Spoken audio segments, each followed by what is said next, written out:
अगर कहो विद्या मास्टर ले वाले आ जाती ना तब भारी बेच देता हूँ यार नथनी वाला कमरा टोला में भला बेच के जाता और कहाँ जाऊँ माल जाता गिरदौरी और कहाँ ले यहाँ जाना था ये जंगा टोला के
लेना है का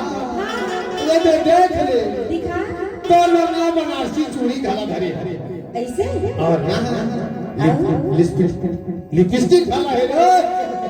बहुत धरे हां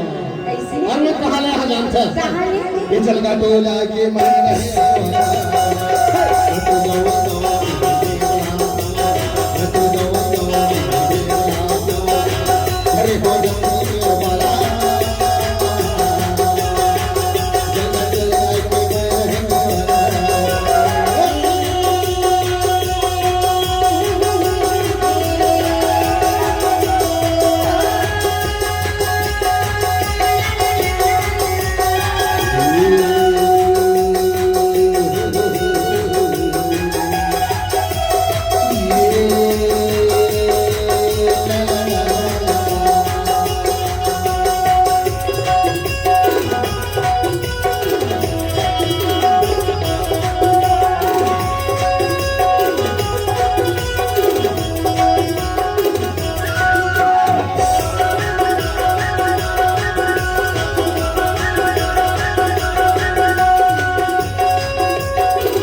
देख ले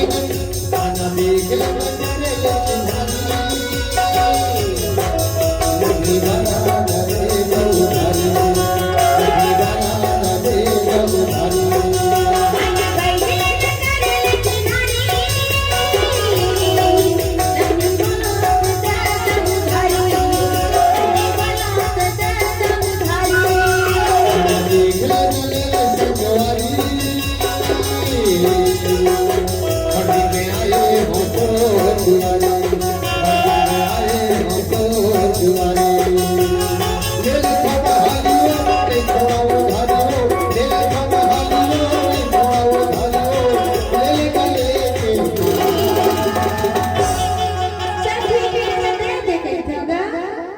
दे दे कैसा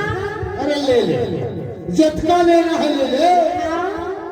काली भर जाओ दिन आवे बाजार में तो धीरे ये सुखर